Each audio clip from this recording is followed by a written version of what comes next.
Assalamualaikum warahmatullahi wabarakatuh. Bismillahirrahmanirrahim. Alhamdulillahirrabbilalamin. Wabihi nasta'inu ala umurid dunya waddin. Wassalatu wassalamu ala asrafil anbiya wal mursalin Sayyidina wa maulana Muhammad wa ala alihi wa sahbihi ajmain, amma ba'du. Langsung saja pada malam hari ini saya akan menjadi moderator dari diskusi kita mengenai manusia, alam dan Tuhan. Terima kasih Saudara Ketua PCPMI Kebumen, sahabat saya Syarif Hidayatullah yang telah memberikan keynote speakernya ya, dan latar belakang kenapa suluk dialektis ini harus tetap berlanjut. Tak lupa kepada seluruh sahabat-sahabati yang sudah hadir pada malam hari ini dan harus tetap hadir di diskusi dan suluk dialektis berikutnya. Barangkali itu yang kemudian tidak perlu berlama-lama lagi karena memang para input pakar, kalau kata guru kita bersama sahabat Nur Said Santoso Kristefa atau yang sering kita sapa Bung Kris. Nah, di sini saya akan membacakan sedikit profil atau kurikulum vitae dari narasumber ataupun input pakar ya. Yang pertama ada Nur Said Santoso Kristefa MA. Beliau beralamat di Cilacap, Jalan Pucangan, nomor 37D, Cilacap, Komplek PP Al Madaniyah, Cilacap. Tanggal lahir beliau Cilacap 27 Juli 1980. Barangkali untuk sosial medianya IG ada @bungkristefa, Epi Nur Said Santoso Kristefa, Twitter @bungkristefa, YouTube channel Nur Said Santoso Kristefa. Oke, untuk pekerjaan aktivis, santri dan penasehat umum PMI seharusnya. Untuk karya-karyanya banyak sekali ya, seperti yang kita ketahui. Mungkin untuk sahabat-sahabat PMI itu sudah tidak asing dengan karya-karyanya. Dan mungkin untuk Bung GMN ini ada rekomendasi buku beliau untuk dibaca. Begitu Bung. Begitu paling sedikit profil dari narasumber kita yang pertama. Nanti bisa kita kenalan atau menambahkan atau mengenalkan sendiri dari para input pakar. Dan untuk narasumber yang kedua ada sahabati, ya Tom. Sahabati Anissa Qurani, MSI, alamat Gombong, ya Mbak. Betul, alamat Gombong. Beliau mahasiswa Ilmu Komunikasi Universitas Indonesia dan sekarang sedang melanjutkan studi di Universitas Indonesia juga, jurusan sosiologi. Barangkali mungkin nanti ditanyakan kenapa agak jauh Mbak dari komunikasi ke sosiologi. Dan dia juga salah satu penulis buku yang berjudul Gemenggreng atau Gumenggreng Mbak. Nah ya itu. Kenapa nanti alasan menulis buku itu ditanyakan lagi langsung ya kepada beliau. Ya tanpa berlama-lama kepada narasumber, kepada input pakar, saya persilakan.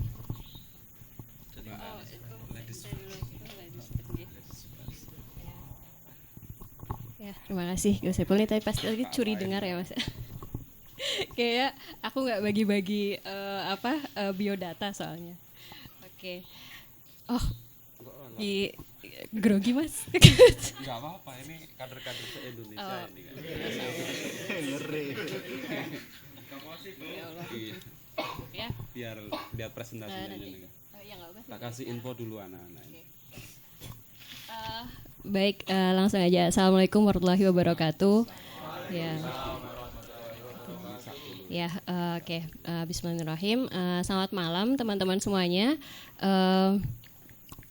Tadi sudah diperkenalkan ya oleh Mas Syarif, kemudian oleh Mas Saiful juga.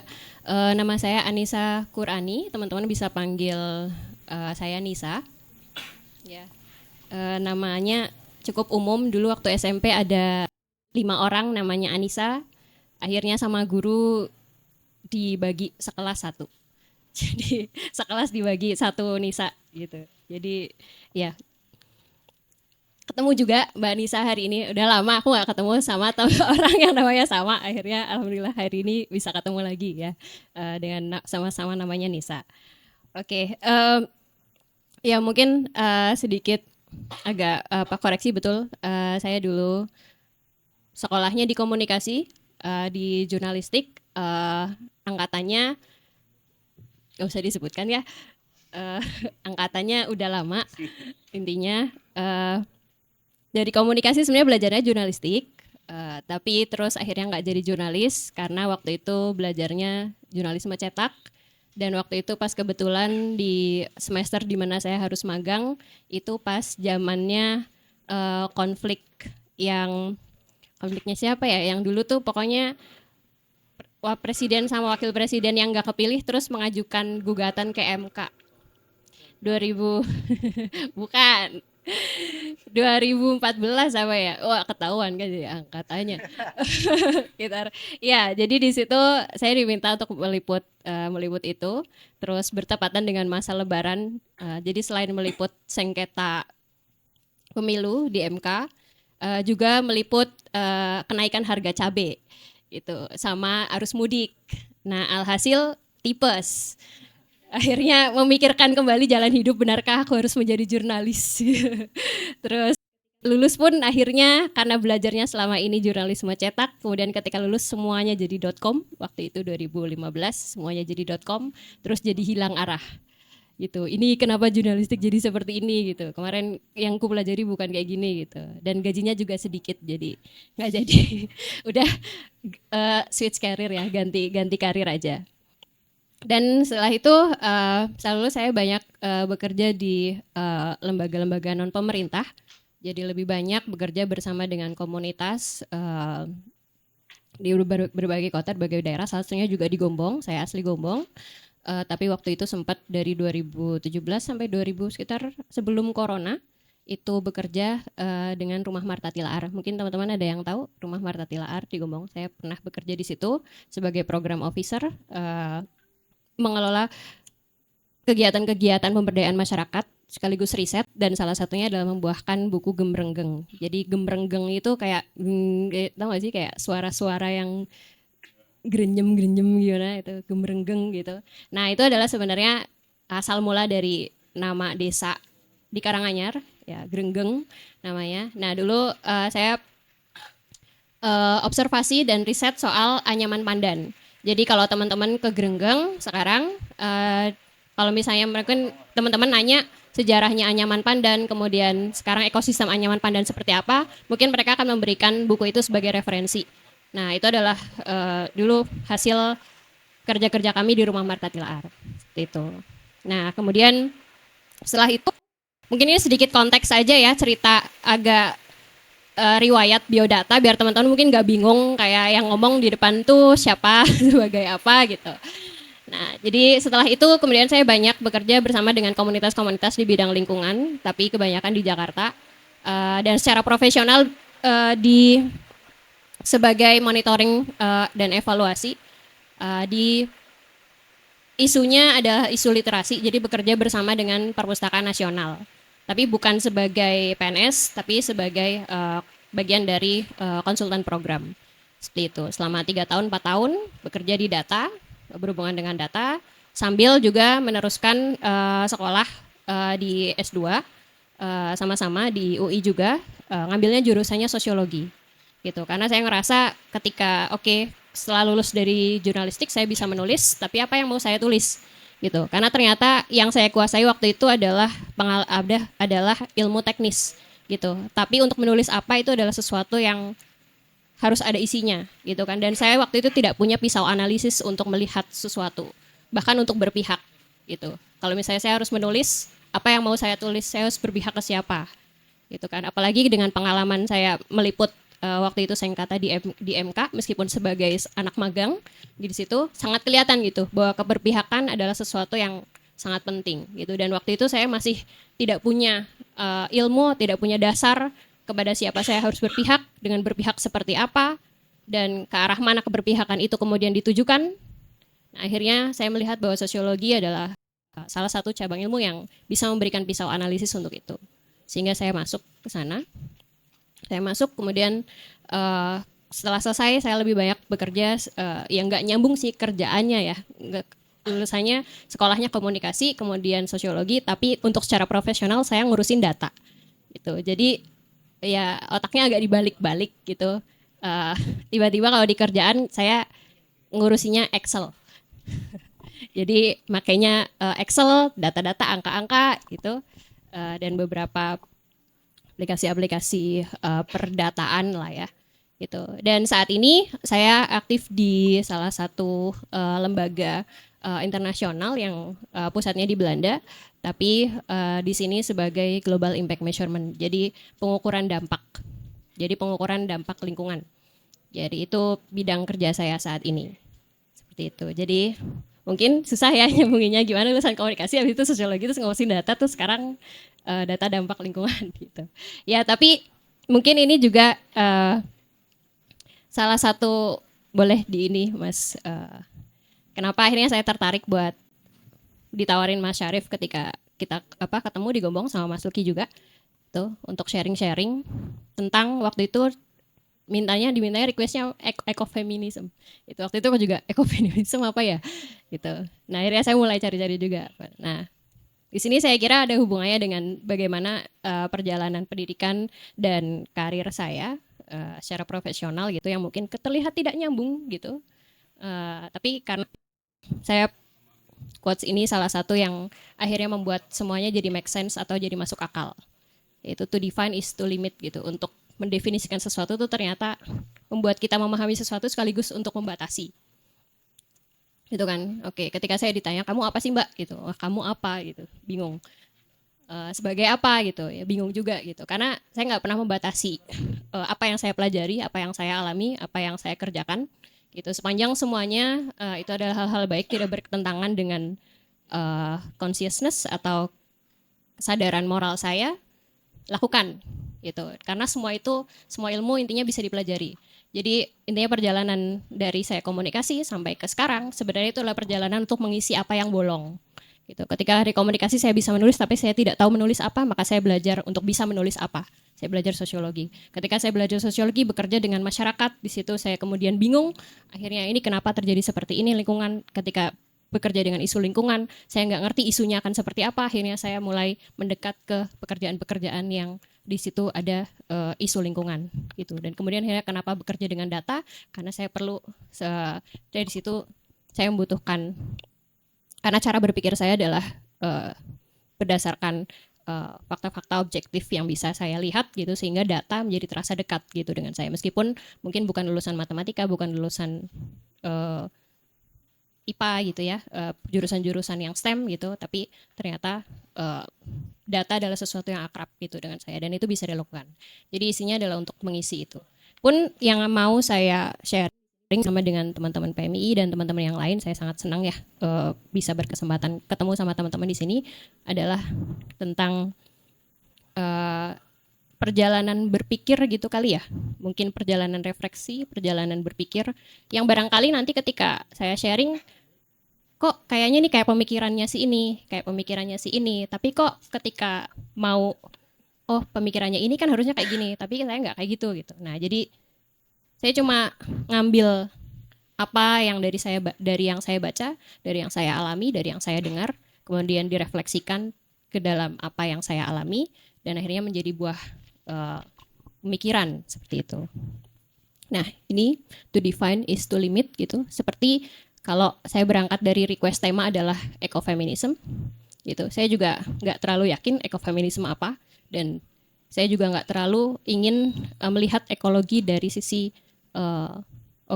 dari feminisme harusnya seperti ini, seperti itu. Karena saya juga nggak membaca bukunya Vandana Shiva yang ngomong soal ekofeminisme.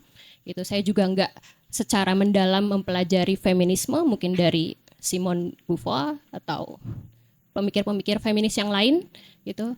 Yang saya tahu adalah saya terlahir sebagai perempuan. Segala macam yang dialami perempuan itu bukan sesuatu yang diteorikan, tapi adalah sesuatu yang saya alami. terlahir mungkin dari Gombong yang jauh, mungkin dari kota gitu ya. Kemudian terlahir sebagai perempuan. Saat itu saya kuliah pun intinya adalah bagaimana caranya agar saya tidak disuruh untuk cepat-cepat nikah. Akhirnya pendidikan sebenarnya adalah sebuah pelarian gitu kan, dari satu nasib ke satu nasib yang lain gitu. Daripada suruh nikah cepat, mending sekolah gitu. Oke, mau sekolah tapi nggak punya duit, gimana caranya? Nah, dulu belum ada UMNU gitu di Kebumen 2011, atau belum banyak kampus-kampus di Kebumen yang menyediakan misalnya sekolah murah gitu. Akhirnya salah satu senior sharing datang ke sekolah, ya di UI bisa gratis. Oh ya, katanya bisa gratis, daftar gratis. Emang beneran gitu. Saya semesterannya dulu cuma 500.000 karena dulu masih ada program subsidi ya. Terus uang pangkalnya saya dulu cuma suruh bayar berapa ya? Pokoknya masuk UI dulu saya cuma 2 juta dan masih kembali 200.000. Jadi 1.800.000 masuk UI. Ya udah. Karena itu satu-satunya jalan keluar yang saya punya. Gitu kan. Karena ya udah, sebagai perempuan ternyata kita tidak punya banyak pilihan gitu kan. Akhirnya pendidikan adalah salah satu jalan keluar. Kemudian banyak hal-hal setelahnya yang memang itu adalah sebuah escape. Jadi ketika pun saya sebenarnya pengen berkarya di rumah, di Gombong gitu. Tapi Gombong seperti tidak menginginkan kehadiran saya gitu kan. Yaitu sebagai diri saya gitu. Yang kamu boleh di Gombong tapi syaratnya kamu harus cepet-cepet buru-buru kawin, buru-buru punya anak, buru-buru ini dan bersama semua orang yang lain gitu kan. Tapi waktu itu saya aja belum menemukan diri sendiri gitu. Dan kemudian pilihan untuk ternyata membiarkan orang lain untuk mendefinisikan saya seperti apa itu kayaknya nggak masuk akal. Akhirnya pergi keluar. Setelah singkat cerita, setelah akhirnya kuliah, mencoba untuk kembali lagi ke Gombong, melihat apa yang bisa dilakukan. Tapi kemudian lagi-lagi Gombong menolak saya. Kayak, udah kuliahnya jauh-jauh, ngapa sih kerja nang Gombong? Oke. Saya merasa tertolak lagi. Kabur lagi. Seperti itulah ya. Ternyata saya juga merasakan gitu, bahwa ternyata yang saya kerjakan di Gombong tidak dilihat sebagai itu sesuatu yang cukup baik gitu. Dan jelas juga terasa keterbatasan resources, sumber daya, keterbatasan jejaring gitu. Karena selama 3 tahun saya kerja di Gombong juga saya sangat ngerasa betapa kangennya saya sama lingkungan keilmuan yang mungkin ada banyak hal yang terjadi di luar sana begitu cepat gitu. Kemudian di Gombong menawarkan slow living yang saat itu, kalau sekarang sih cita-citanya slow living gitu. Tapi kalau pas dulu itu rasanya kayak itu tuh kayak semacam belenggu gitu ya, kayak ketika yang lain tuh pada bisa ABC gitu, katanya kayak di Gombong rasanya tuh kayak nggak ada yang terjadi apapun, nggak ada diskusi yang seru gitu. Aku nggak tahu apakah keilmuanku sekarang sudah mengikuti yang terjadi di luar sana gitu ya. Ya intinya seperti itulah. Mau ikut pemberdayaan masyarakat pun selalu ditanya gitu, mau ikut misalnya sosialisasi tentang kesehatan. Ya Bu, jadi kalau misalnya nanti punya anak itu seperti ini. Mbaknya udah pernah punya anak belum? Belum Bu, gitu. Punya anak dulu Mbak, baru ngomong. Oke, maaf, ampun, siap salah. Seperti itu ya. Artinya pun misalnya mau ikut kegiatan-kegiatan yang di rumah gitu, mau ikut ABC gitu bersama mungkin teman-teman di Karang Taruna, mungkin teman-teman di lingkungan gitu. Itu sangat tidak ramah perempuan. Pertama, ya acaranya malam-malam terus kayak gini gitu. Acaranya malam-malam terus, itu sangat tidak ramah perempuan. Kemudian soalnya ada barrier ketika kamu belum berkeluarga, maka kamu belum bisa melampaui satu garis ini. Gitu. Jadi kayak ada semacam prasyarat untuk kamu bisa menjadi bagian dari sebuah masyarakat gitu. Maka kamu harus melewati berbagai ritual-ritual yang seperti itu.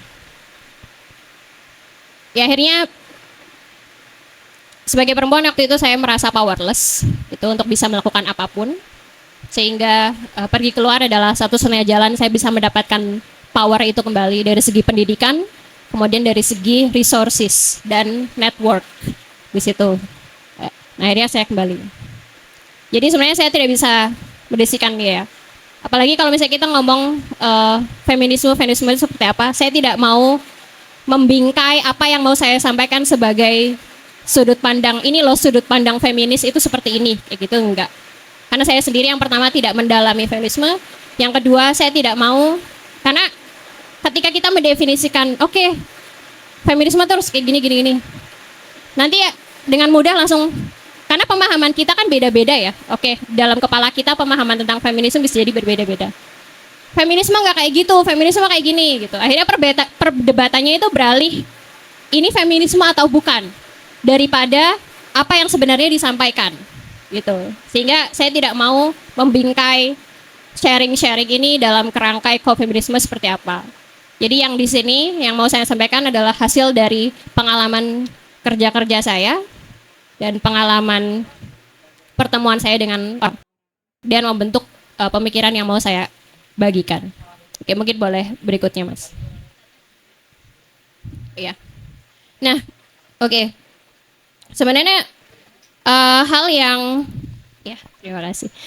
Hal yang paling mencemaskan sekarang atau yang paling hits lah ya, kan isunya adalah isu soal social justice atau keadilan sosial gitu, bahwa semuanya berakar dari adanya ketimpangan gitu kan. Ada ketimpangan kan berarti ada ketidakadilan gitu, dan katanya ketidakadilan ini ya kita rasakan sendiri gitu.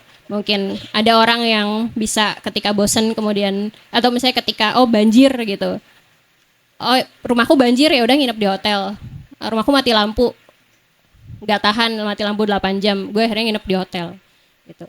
Ada yang bosen akhir pekan mau ngapain ya, terbang ke Singapura gitu kan. Ada yang aduh besok habis lulus bingung mau ngapain ya gitu, ya udah dikasih sama orang tuanya, dikasih modal bikin kafe gitu. Sedangkan ada yang lain yang bahkan untuk memikirkan besok mau ngapain aja itu adalah sebuah hal yang menakutkan gitu, karena kita nggak tahu variabel-variabel apa yang akan datang besok gitu. Banyak ketidakpastian yang artinya ketika kita merasa cemas terhadap besok, minggu depan atau tahun depan, artinya kita tidak punya sumber daya yang membuat kita untuk punya cukup kontrol untuk situasi di masa depan gitu kan. Karena kita tidak punya resource, tidak punya itu. Nah, kenapa ada yang punya, ada yang enggak? Kenapa sumber daya itu tidak dibagikan secara merata? Gitu kan. Itu yang sebenarnya isu paling besar. Gitu kan. Apakah karena memang dunia ini memang sejak awal tidak adil? Apakah karena takdir atau karena apa? Gitu. Ya, kita akan coba ke sana. Tapi intinya adalah apa yang terjadi di dunia ini sekarang yang jelas kentara adalah ketidakadilan sosial. Gitu. Dan dari ketidakadilan sosial itu saya mau menarik dari sisi mungkin berikutnya, dari sisi relasional. Kita sebelum sampai ke ekologis ya, kita mau lihat soal sisi relasional. Kita melihat keadilan sosial dari sisi relasional, ya berikutnya aja. Ya. Nah, ya, being social beings itu relasional. Gitu. Kalau teman-teman mungkin baca Sapiens-nya Yuval Harari, ya dia Zionis, cuma ya make sense gitu. Bisa bukunya ya oke lah. Salah satu premisnya adalah sebenarnya kenapa akhirnya manusia atau Homo sapiens itu jadi makhluk yang unggul, salah satunya adalah relasi kan, kemampuan dia untuk membangun relasi, alias ya sebenarnya kalau di kehidupan sehari-hari itu adalah kekuatan kita sebenarnya adalah kekuatan bergosip. Percaya nggak? Kekuatan untuk bergosip. Sebenarnya ada kekuatan besar di balik bergosip, yaitu pembagian informasi. Gitu kan. Anaknya bukanya tuh liwis nang kana. Ya, itu sebenarnya bukan bentuk ngerasani, itu adalah berbagi informasi. Ya, berbagi informasi gitu kan. Iya benar gitu. Kan beda tonnya sama tahu nggak itu anaknya Bu itu tuh udah di sana gitu. Oh, ya tuh anaknya tulis nang kana gitu. Ya, cuma beda ton aja. Tapi itu adalah bentuk sharing informasi di tingkat yang paling sederhana. Gitu. Tapi itu salah satu yang membuat akhirnya sapiens kita itu sebagai yang unggul gitu ya menurut argumennya si Harari ini. Bahwa ternyata yang nggak dimiliki oleh spesies lain itu adalah kemampuan untuk berelasi. Ya kan, kemampuan untuk bisa berorganisasi, kemampuan untuk bisa saling terhubung satu sama lain. Dan itu ternyata karena ada informasi yang dibagikan. Ada informasi yang dibagikan, akhirnya terbentuk, oh dari informasi yang dibagikan itu aku tahu kamu kurang apa, kamu tahu aku kurang apa, aku tahu dia kurangnya apa, yuk kita bareng-bareng kayak gini. Gitu. Jadi bergosip itu adalah salah satu faktor dalam kohesi sosial gitu ya. Kalau mungkin kita melihat suatu masyarakat gitu, kohesi sosialnya seperti apa, mungkin kita surveinya nggak perlu survei yang Likert atau survei FGD segala macam gitu, ke warung aja gitu. Warung. Di warungnya rame gitu, kira-kira ada berapa banyak ibu-ibu bapak-bapak yang ini abang-abang sayur gitu. Nah, kita mungkin bisa mengukur tingkat kohesi sosialnya tuh di situ. Kalau ternyata warung sayur tuh sepi gitu ya, padahal harusnya udah mau jam masak gitu. Atau mungkin pas lagi main bola, ada tayangan bola gitu, tapi ternyata masih sepi, ya bisa jadi mungkin salah satu indikasi gitu soal kohesi sosial di komunitas atau wilayah tersebut gitu. Tapi intinya relasional ini jadi sangat penting ketika kita mau ngomong soal keadilan sosial gitu, karena keadilan sosial itu juga harusnya keadilan sosial itu bisa tercapai ketika relasi-relasi itu terbangun baik. Artinya relasi atas bawah, relasi horizontal gitu ya. Itu bagus lah, atau sesuatu yang dia tidak timpang gitu. Karena ketika kita ngomong soal relasi itu sesuatu yang semuanya tuh sebenarnya terhubung gitu. Misalnya ketika suatu masyarakat itu miskin gitu, apakah ketika kita melihat ada pandangan dulu gitu ya, ketika kita ngomong ekonomi dulu tuh, ketika melihat misalnya ada suatu kemiskinan gitu, ada pandangan yang bilang bahwa oh ya itu dia miskin karena dia tidak dia tidak mau bekerja gitu, atau dia tidak mau berusaha gitu. Ada pandangan yang demikian.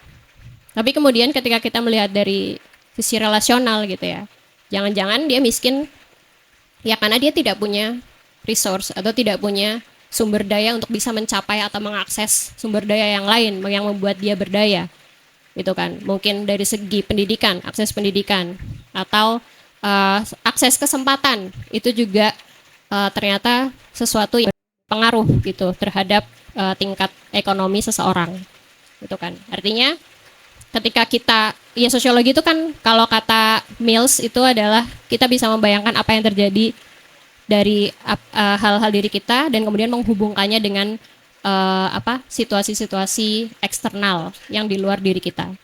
Nah, artinya ketika kita melihat suatu kemiskinan juga seperti itu juga. Gitu, bisa nggak sampai mana kita bisa membayangkan sebuah kemiskinan.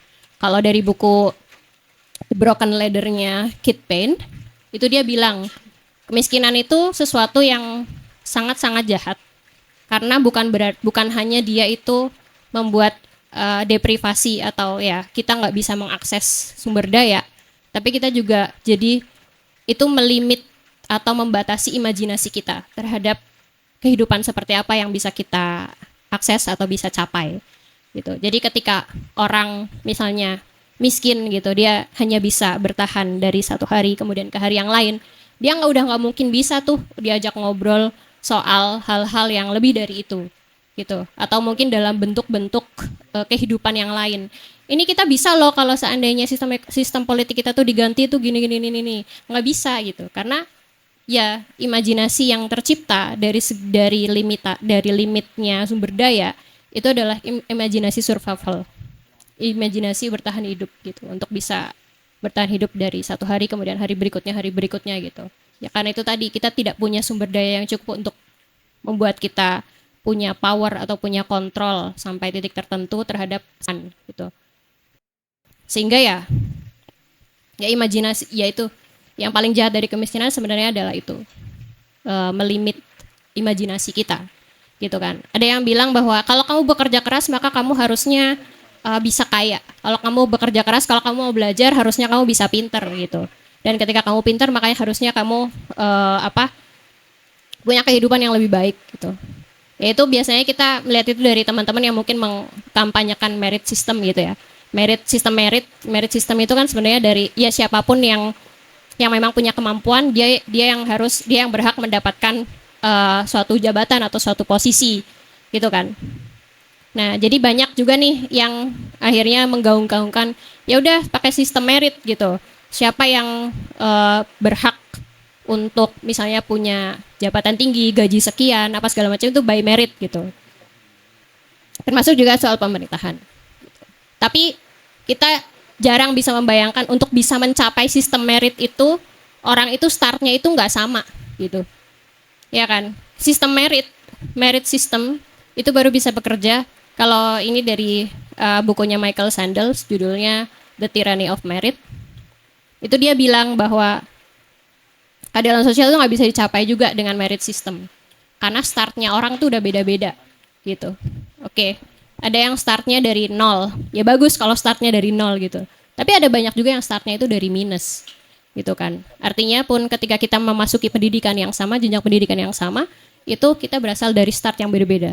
Ada yang masuk S1-nya dia ya udah karena memang dari sebelumnya adalah SMA yang bagus, gitu. Atau mungkin dari dia sudah dilesin sama keluarganya, kemudian dia punya akses resource segala macam, ya dia masuk sama-sama S1.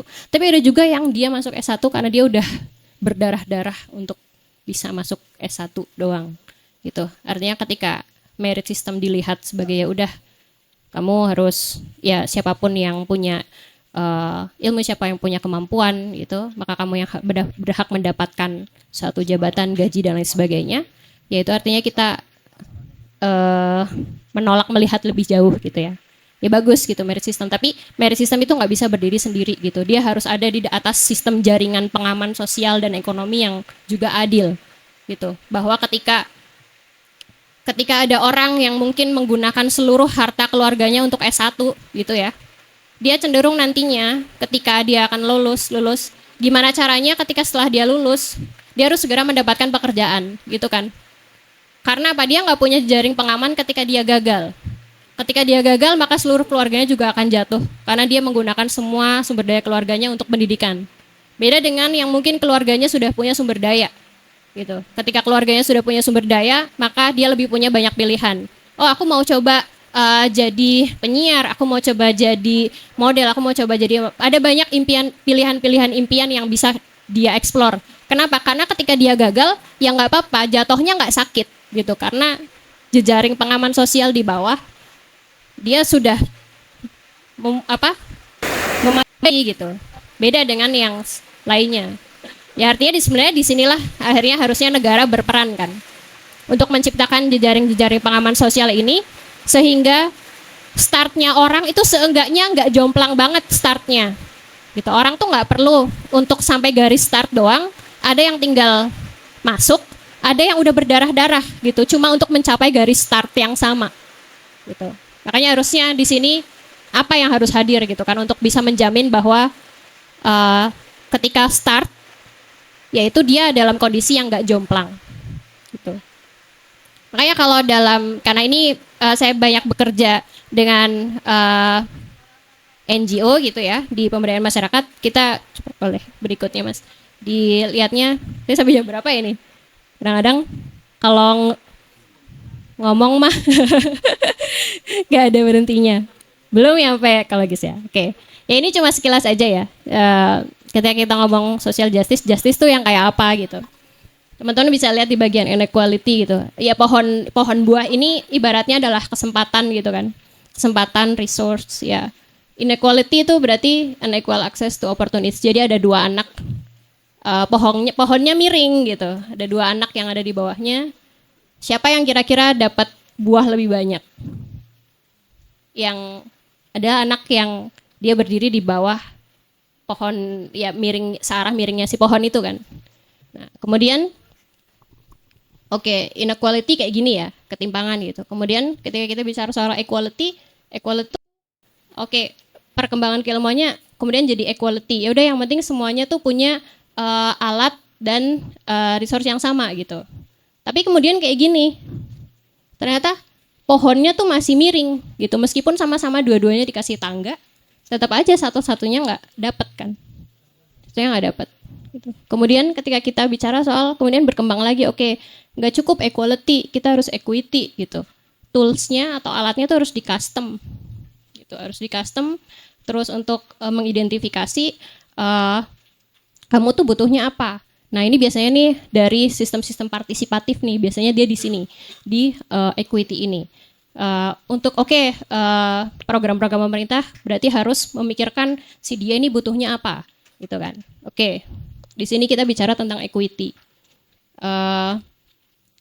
Toolsnya sama, alatnya sama, kemudian ininya sama, tapi pohonnya tetap miring. Ya meskipun tangganya sama, alatnya sama, dia tetap nggak dapet, gitu kan. Nah, terus ya udah, tetap belum adil kan. Maka ketika kita ngomong justice ya sebenarnya di sini nggak cukup cuma ngasih beasiswa misalnya untuk biar startnya sama. Oke, kamu nggak harus pakai resource keluarga untuk bisa sekolah, ada beasiswa gitu, sehingga sistem merit ini bisa bekerja gitu kan. Tapi kan tetap aja di situ mungkin akses kemudian menuju merit itu udah oke apa belum gitu.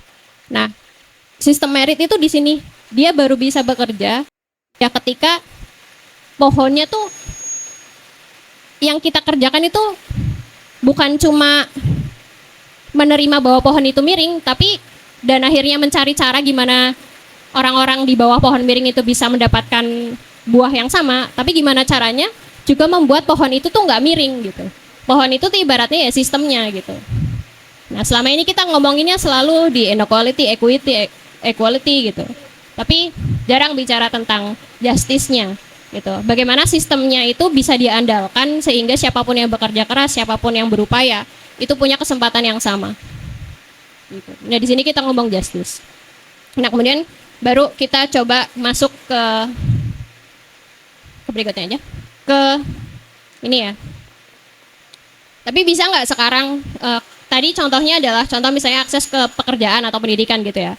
Tapi ketika keadilan sosial, bisakah keadilan sosial dicapai tanpa keadilan ekologis? Gitu. Artinya ketika kita sekarang mungkin dunianya semuanya butuh semuanya kan siapa sih yang orang-orang paling kaya di Indonesia gitu kan? Kalau ditelusuri belakangnya dia bisnisnya apa sih? Gitu kan. Ya bisnisnya tambang, bisnisnya mungkin sawit, bisnis minyak segala macam gitu. Maksudnya ya backgroundnya ya situ-situ aja gitu. Nah kemudian kan akhirnya kekayaan itu ya nggak bikin tapi bati gitu. Ya siapa yang nggak kaya ya? Nggak bikin kan?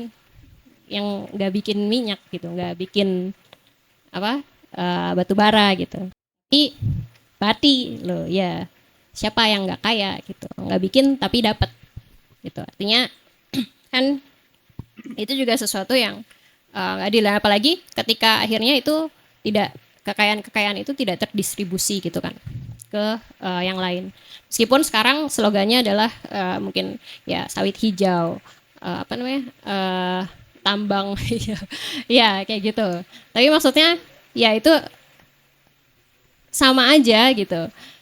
Ketika dia tidak didasarkan dari dia tidak menyentuh keadilan ekologis itu akan jadi sama gitu. Maksudnya ada satu kenapa resource adalah sebuah kutukan bagi negara yang punya SDA banyak ya karena itu gitu. Karena sebenarnya resource itu juga ketika dia tidak di-manage dengan baik distribusinya, ya akhirnya tidak akan menjadi apa-apa. Orang yang akhirnya tinggal di dekat-dekat tambang, mereka akan kesulitan untuk mengakses air, gitu kan, mengakses air. Iya mungkin, ya tambang memberikan GDP sekian gitu. Tapi kemana GDP itu lari? Ya tidak langsung. Kemudian masyarakat sekitarnya juga tidak kemudian langsung sejahtera gitu karena itu. Gitu pun. Kalaupun saya sejahtera itu adalah kesejahteraan semu gitu. Karena ketika akhirnya resource itu habis, mereka akan ditinggal dengan situasi ekologis yang sudah tidak bisa diperbaiki lagi. Gitu kan. Sama dengan kayak perusahaan minuman gitu. Ya kita nggak jual minuman gitu. Kita jualannya pengemasannya aja gitu. Airnya tetap air milik publik. Tapi apakah warga sekitar juga bisa mengakses air tersebut? Gitu kan enggak. Gitu. Artinya ketika kita melihat ini keadilan sosial ya nggak bisa dicapai tanpa keadilan ekologis Itu artinya karena akhirnya apa?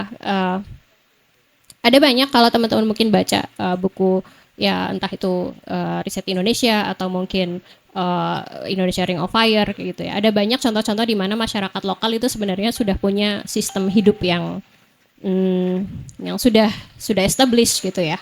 Yang mereka memang benar-benar hidup bersama dengan alam, bagaimana memanfaatkan alam, kemudian bagaimana mereka juga tahu bahwa alam itu juga butuh regenerasi gitu, butuh waktu untuk regenerasi. Mereka tidak mengambil terlalu banyak untuk memastikan bahwa tahun depan mereka juga akan punya hasil panen yang sama gitu misalnya. Nah, masalahnya adalah logika-logika produksi, logika kapitalis itu tidak seperti itu. Coba berikutnya, Mas. Ya mudah-mudahan ini bisa ditangkap ya, sambung menyambung slides dan konsep-konsepnya. Nah, cuma sekarang permasalahan kita adalah di fetisisme pertumbuhan ini kan. Kekayaan, ya, akumulasi kapital itu jadi sesuatu yang sangat-sangat normal, sangat-sangat wajar gitu. Bahwa ketika kita bikin bisnis, kita mikirnya gimana caranya biar aku buka lebih banyak cabang, dapat lebih banyak keuntungan, ya gitu kan. Ya itu, ya ketika kita bilang, ya itu adil nggak, pekerjanya dibayar secara layak apa enggak gitu kan. Nah, itu jarang dipertanyakan gitu. Tapi ya kita harus besar, harus banyak, harus cepat terutama gitu. Dan teknologi itu sebenarnya juga bukan bentuk inovasi gitu. Tapi bentuk inovasi yang di situ justru sebenarnya adalah untuk mempertahankan akumulasi kapital, ya kan. Yang berubah mobil berubah teknologi ada jadi dari manual kemudian ke matic, kemudian dari ya banyak fitur-fitur tambahan atau mungkin gampangnya sekarang kayak HP gitu yang tadinya baterainya bisa dicopot, kalau rusak kita ganti baterainya, sekarang baterainya baterai tanam gitu. Artinya ketika rusak kita harus beli gitu kan. Artinya itu kan sesuatu yang menghilangkan aspek-aspek maintenance gitu dari situ, karena itu didorong oleh growth ya, karena KPI-nya adalah berapa banyak terjual, atau kayak target-target kesuksesannya adalah berapa banyak terjual, berapa banyak revenue yang masuk gitu, sehingga ya harus besar, harus banyak, harus cepat seperti itu. Dan masalahnya adalah ketika fetisisme produksi yang seperti itu, dia melupakan, ya artinya sama juga ketika kita ditarik ke alam gitu ya. Ya artinya misalnya ketika kita produksi minyak gitu ya, berarti kita harus terus lebih banyak gitu biar keuntungannya lebih besar gitu, terus dan harus lebih cepat gitu kan, sehingga kita melupakan bahwa alam itu regenerasinya itu nggak secepat itu gitu kan. Makanya akhirnya masalah alam yang terjadi sekarang kayak banjir apa segala macam itu kan ya itu hanya alam mencari keseimbangan gitu. Cuma masalahnya adalah kita manusia-manusia yang kayak semut-semut ini gitu, yang kecil-kecil dibandingkan alam, yang kita akhirnya kelimpungan untuk gimana cari keselamatan di tengah transisi alam yang seperti itu gitu kan. Nah, kalau misalnya yang punya kebun sawit apa segala macam sih gampang aja, oh banjir ya udah aku terbang dulu ke Singapura gitu yang nggak banjir, nanti kalau udah surut nanti aku balik lagi gitu, nunggu bayar orang untuk bersihin rumah gitu. Nah, tapi kan yang nggak punya resource itu yang akhirnya kena kan gitu. Berikutnya mungkin ya ini buat. Nah artinya ketika kita kritik-kritik ini kan akhirnya yang membuat sekarang pemanasan, target pemanasan global itu nggak lebih dari 1,5 derajat sampai 2030, sekarang tuh udah lebih 1,7, 1,8. Artinya maksudnya udah nggak mungkin lagi menjaga peningkatan panas bumi itu lebih dari 1,5, kurang dari 1,5 gitu. Karena yaitu banyak pemanasan global yang terjadi dari kegiatan-kegiatan yang merusak alam. Kalau misalnya kita, ini mungkin tambahan perspektif dari segi lingkungan, ketika kita ngomong climate crisis, itu sebenarnya kita lagi ngomongin gas rumah kaca gitu. Jadi mungkin beda ya, krisis iklim sama krisis lingkungan itu dua terma yang berbeda meskipun dua-duanya saling nyambung. Kalau kita ngomong krisis iklim, itu berarti kita ngomong climate, ya ngomong suhu gitu. Jadi yang penyebabnya adalah kenaikan gas rumah kaca. Artinya ada lebih banyak karbon-karbon yang dilepaskan ke udara. gitu. Mulai misalnya dari pembukaan lahan gambut yang akhirnya bikin jadi sawit atau mungkin jadi IKN gitu. Terus sebenarnya gambut itu dia menyimpan karbon dengan sangat baik. Tapi ketika lahan itu kemudian dibuka, karbon itu lepas, dan karbon itu yang menyebabkan kenaikan suhu udara gitu. Termasuk kegiatan-kegiatan ya polusi dari kendaraan segala macam itu juga meningkatkan jumlah karbon. Dan itu juga meningkatkan pemanasan global. Akhirnya kita mungkin merasakan hari-hari kita jauh lebih panas daripada mungkin 20 tahun yang lalu gitu, 10 tahun yang lalu gitu. Nah, kalau kita ketika ngomong krisis lingkungan, itu kita bicara tidak hanya soal udara, tapi kita juga bicara air dan juga tanah, dan dua-duanya saling mempengaruhi. Ketika akhirnya suhu bumi semakin meningkat begitu, maka urusan air, sumber daya air ya, meskipun air itu adalah dia siklusnya tetap, tapi distribusinya dia akan bermasalah gitu. Ada daerah-daerah yang akhirnya mungkin kekeringan karena dia adalah penguapannya lebih tinggi daripada daerah lain gitu. Dan kemudian ada yang daerah-daerah yang akhirnya kebanjiran gitu, karena akhirnya siklus uap air udaranya itu udah terganggu gitu. Akhirnya dia ngumpul di salah satu daerah, kemudian dia turun di situ, kayak sekarang ya di Indonesia gitu. Harusnya Indonesia nggak ada siklon, tapi ternyata sekarang kita dapat siklon. Itu kan sebenarnya lucu gitu ya, apa yang terjadi. Nah, kemudian ketika itu jatuh, nah itu adalah masalah tanahnya masih bisa menampung air itu apa enggak gitu. Kalau tanah akhirnya nggak bisa menampung air, ya air pasti akan turun, akan balik ke bawah gitu kan. Makanya akhirnya dua ini tuh saling, kalau misalnya tanahnya kering pun, kalau misalnya tanahnya dia kering tidak ditanami gitu ya, air itu akan sangat masuk dalam, tapi dia tidak tertahan. Akhirnya dia akan mengalir bareng sama ya akhirnya banjir, longsor segala macam gitu. Nah, itu sebenarnya kan dari kita aktivitas ekonomi kita yang sekarang mempercepat semua terjadinya itu. Ketika mungkin transisi alam harusnya itu lambat, memberi kita waktu untuk bisa mitigasi, bisa menyesuaikan, dan itu nggak terjadi dalam satu generasi. Tapi sekarang semuanya terjadi di generasi kita. Gitu kan, semua perubahan-perubahan yang demikian cepat terjadi di satu generasi kita, atau mungkin ya 2 generasi sama orang tua gitu kan.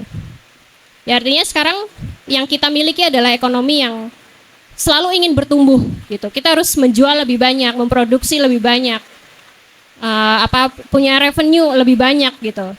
Tapi kita sebagai komunitas, sebagai manusia itu tidak thriving gitu, tidak berkembang, tidak kalau thrive bahasanya apa ya tepatnya?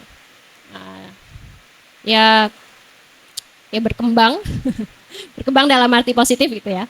Nah, yang kita butuhkan adalah ekonomi seperti yang membuat kita itu thrive tanpa harus ya, kalau nggak grow emang kenapa sih gitu, stay small gitu. Kalau nggak grow emang kenapa gitu, rela nggak? Misalnya ya, ini juga pertanyaan ya buat teman-teman, kalau saya punya bisnis gitu, kalau ternyata dia nggak grow, oke apa nggak oke?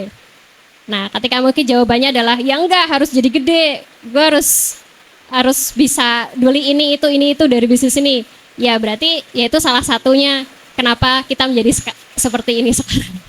Karena kita harus merasa bahwa kita harus grow terus lebih banyak, lebih cepat gitu. Dan mungkin terakhir cuma ya sedikit aja di sini ya, mungkin produksi itu tuh kita melihat semua produksi, melihat alam dari sisi yang sangat-sangat maskulin gitu. Karena mungkin produksi yang sampai saat ini itu dilihat dari kita harus produksi lebih banyak, lebih cepat, artinya lebih banyak tenaga yang dibutuhkan gitu kan. Akhirnya di situ terjadi eksploitasi juga, eksploitasi tenaga kerja, eksploitasi alam gitu ya. Dan di situ ternyata kita melupakan kerja-kerja perawatan gitu. Teman-teman mungkin pernah memikirkan nggak kenapa sistem penggajian itu kayak sekarang gitu? Kenapa ukurannya UMR? UMR itu kan berarti dia individual ya. Individu berapa banyak sih yang dibutuhkan satu individu untuk bisa hidup sebulan di kota atau daerah tersebut gitu kan. Makanya itu standar UMR gitu. Tapi itu dia nggak melihat berapa banyak orang tersebut menanggung manusia-manusia lain kan. Mungkin istrinya, anak-anaknya, orang tuanya gitu kan. UMR kan tuh nggak melihat itu. Akhirnya Tapi pernah nggak mempertanyakan, kenapa sistem penggajiannya harus kayak gitu? Itu kan nggak terjadi begitu saja ya. Itu tuh dulu melewati banyak dinamika gitu. Artinya untuk memproduksi kita butuh tenaga. Nah, untuk membayar tenaga tersebut hitungannya apa? Waktu kah? Waktu atau output hasil kerjanya? Berapa banyak dia bisa kerja? Atau apa ukurannya? Tenaga yang dikeluarkan, berapa banyak mungkin harus ngukur berapa banyak nasi yang dibutuhkan agar dia bisa bekerja sekian jam menghasilkan sekian produk. Nah, ukurannya apa? Itu tuh nggak terjadi begitu saja, gitu. Tapi itu dulu ya udah. Karena sistem pengajian itu kan ini adalah hasil, nah akhirnya si pemegang modal itu bisa mendapatkan hasil yang paling banyak, gitu kan. Dia nggak menghitung yang lain lah. Intinya kamu kerja by waktu gitu, dari jam sekian sampai jam sekian, kamu dapat gajinya segini, gitu. Artinya apa? Hanya orang yang bekerja saja yang menghabiskan waktunya dan tenaganya dalam sekian jam yang mendapatkan gaji, ya kan? Yang akhirnya dia dianggap produktif gitu, kan, karena dia bisa menghasilkan tenaga, energi, menghasilkan sekian produk dan dia mendapatkan sesuatu sebagai gantinya, dianggap sebagai produktif. Nah, produktivitas ini akhirnya dibesar-besarkan gitu, bahwa kita harus yang berguna bagi masyarakat itu adalah yang produksi gitu, karena dia yang berkontribusi pada perputaran ekonomi gitu kan, karena akhirnya uang itu yang dipakai untuk membeli banyak barang kebutuhan. Akhirnya apa? Hanya orang yang produksi ini yang dianggap dia valuable atau bernilai gitu di dalam masyarakat. Nah, akhirnya disitulah mulai adanya relasi yang abusive atau relasi yang timpang antara, salah satunya adalah dari segi gender gitu kan. Karena dulu ketika produksi dengan alat-alat berat segala macam itu, memang laki-laki yang punya tenaga lebih banyak gitu. Akhirnya mereka lebih banyak terpakai, mereka dianggap lebih produktif karena mereka memang hasilkan gitu. Kemudian mereka mendapatkan gaji dan akhirnya perempuan-perempuan yang tidak bisa mengeluarkan tenaga yang sama dianggap tidak lebih produktif gitu kan, tidak menghasilkan gitu. Nah, ini ada yang hilang, yaitu penghitungan soal kerja-kerja perawatan atau care work. Kerja-kerja perawatan ini yang sebenarnya adalah membuat, ya misalnya seorang kepala keluarga berangkat ke pabrik untuk bekerja gitu kan, sebelum berangkat ke pabrik bajunya dicuciin, kemudian dibikinin sarapan, dibikinin kopi segala macam, kemudian berangkat ke pabrik sehingga dia bisa punya energi, ya kan, punya badan yang sehat, pikiran yang sehat untuk produksi. Itu tidak dilihat sebagai sebuah nilai karena dia tidak langsung berhubungan dengan aspek atau alat-alat produksi. Nah, disitulah akhirnya relasi yang timpang berjalan. Akhirnya perempuan dianggap kayak, ya kamu kan nggak punya kontribusi di dalam society karena kamu nggak menghasilkan gitu. Karena ini kerja-kerja perawatan itu tidak dinilai sebagai sesuatu yang bernilai, sesuatu yang layak untuk dihargai gitu. Dan itu akhirnya ke bawah sampai sekarang, kerja-kerja di bidang jasa gitu, seperti guru gitu, yang di guru tuh menghasilkan apa gitu kan. Misalnya kayak, apakah guru akhirnya mendapatkan insentif khusus ketika anak didiknya kemudian jadi sesuatu? Enggak kan? Karena itu adalah termasuk kerja-kerja perawatan yang sering terlupakan gitu.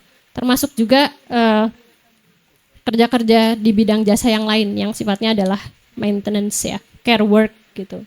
Dan ini sama juga ketika kita refleksikan ke alam gitu. Kerja-kerja, ya produktivitas alam dilihat dari seberapa banyak dia bisa diekstraktif, seberapa banyak dia bisa jadi material untuk produksi. Kerja-kerja maintenance, perawatan alamnya sering dilupakan. Gitu. Nah, mungkin ini jadi salah satu hal yang penting yang pengen saya lempar ke teman-teman, yaitu tentang kerja-kerja perawatan atau care work yang akhirnya tersisihkan karena pikiran-pikiran kita yang melulu gitu, pandangan-pandangan kita tentang produktivitas. Seperti itu. Mungkin ya kayaknya waktu udah bisa. Oke, itu mungkin sekedar sharing dari apa yang saya alami, saya lakukan di pekerjaan-pekerjaan saya. Mungkin kalau ada teman-teman yang nanti bisa mau ingin tahu lebih banyak juga tentang lebih dalam tentang lingkungan kayak gitu, ya boleh ya. Karena ini sifatnya pemantik, jadi kayak ya dikit-dikit tapi tapi banyak gitu ya. Mudah-mudahan teman-teman bisa melihat kesinambungan dari apa yang saya bagikan gitu, dan dapat sesuatu juga untuk dipikirkan. Ya mungkin nanti Bung Kris bisa lebih membuat summary atau ringkasan sebenarnya kita lagi bahas apa gitu ya. Itu aja mungkin dari saya ya teman-teman ya. Mohon maaf ngalor ngidul. Ya, assalamualaikum warahmatullahi wabarakatuh.